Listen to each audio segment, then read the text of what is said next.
বন্ধুরা, বহুরূপের ট্রেলার এসে গেছে। রিভিউ ভিডিওটা আনতে একটু দেরি হয়ে গেল, কারণ একটা রেকমেন্ডেশনের আমি আলাদা জনার ক্রিয়েট করছি, যেখানে তামিল, তেলেগু, মালায়ালাম, ওড়িয়া, মারাঠা, ইভেন হিন্দি, বাংলা তো আছেই। এই টাইপের যে জনার, এই সমস্ত ইন্ডাস্ট্রি থেকে টোটাল মুভিগুলোকে কালেক্ট করে একটা প্লে লিস্ট তৈরি করবো, যেখানে টপ 5 বা টপ 10 এরকম টাইপের থাকবে। আর আমার প্রমিস যে এই মুভিগুলো আপনারা অনেকে হয়তো জানেন, যারা খুব বেশি ফলো করেন সাউথ মুভি, বাট এর সংখ্যাটা অনেক কম। কারণ অনেকেই দেখেছি সাউথের অনেক ভালো ভালো মুভিকে কিন্তু মানে স্কিপ করে যায়, তারা হয়তো জানেও না বা ইনফরমেশন নেই। সো আমি তাদের জন্য কিন্তু এই জনারটা আনতে চলেছি, খুব তাড়াতাড়ি আসছে। তার জন্য স্টে টিউন থাকেন আর চ্যানেলটিকে সাবস্ক্রাইব করে রাখেন। তো চলুন আপাতত বহুরূপের ট্রেলার নিয়ে কথা বলে নিই। হ্যালো, আমার নাম আশিস আর আপনারা দেখছেন পোস্টম্যান টকিস। শুরুতেই যদি কাস্টিং নিয়ে কথা বলি, তাহলে কিন্তু সোহম আছে, ইধিকা আছে, এরা মেন লিডে আছে। ইনভেস্টিগেটিং অফিসার হিসেবে দেখতে পাবো আমরা কমলেশ্বর মুখার্জিকে, আর মুভিটা ডিরেক্ট করছে আকাশ মালাকার। স্টোরিটা নিয়ে যদি কথা বলি, তাহলে কিন্তু বেসিক্যালি এটা একটা সিরিয়াল কিলিং এর স্টোরি, যেটা আমরা অনেক আগেও দেখেছি। এরকম অনেক মুভি বেরিয়েছে আগেও।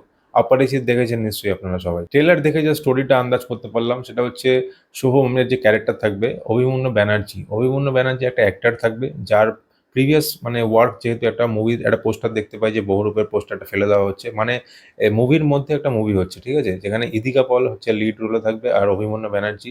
এই দুটো ক্যারেক্টার হচ্ছে মানে একটা মুভি রিলিজ করতে চাইবে, বা কোনো কারণে মুভিটা কিন্তু রিলিজ করতে দেওয়া হবে না। আর লাস্টে মনে হচ্ছে যে ইদিকা পলকে মেরে ফেলা দেওয়া হবে। তার বদলা নেওয়ার জন্য সোহম আবার ফিরে আসবে, চারবাক নামের এই ক্যারেক্টারটাকে প্লে করবে তখন। চারবাক হচ্ছে ওই অপরিচিত বলেছিলাম একটু আগে, ওই রকম ক্যারেক্টার, মানে ম্যাডম্যান টাইপের ক্যারেক্টার।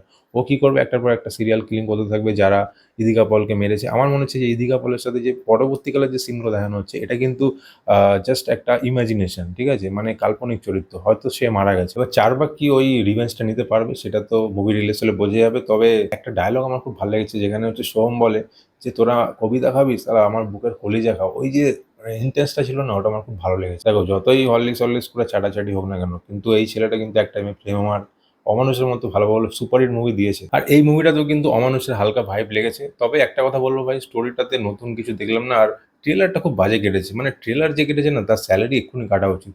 পুরো স্টোরিটা যদি তুমি ট্রেলারে দেখিয়ে দাও, তাহলে মানুষ হলে গিয়ে কি দেখবে। এবার ইদিকা পালের কথা যদি বলি, তাহলে খুবই মিষ্টি মুখ, কিন্তু প্রতিটা মুভিতেই দেখতে হচ্ছে খাদান, রঘু ডাকাত, এবার বহুরূপ। সো আর কমলেশ্বর মুখার্জির যদি আমি কথা বলি, তাহলে ওনাকে খুব রেসপেক্ট করি, কারণ চাঁদের পাহাড়ের মতো মুভি কিন্তু ওনার হাত ধরে এসেছিল। আমি যখন ছোট ছিলাম মুভিটা দেখতে গেছিলাম, দারুণ মুভি ছিল। চাঁদের পাহাড়ে একটা মানে দেখার পর মনে হচ্ছিল যে একটা বাংলা ইন্ডাস্ট্রি বদলে যাবে রাতারাতি।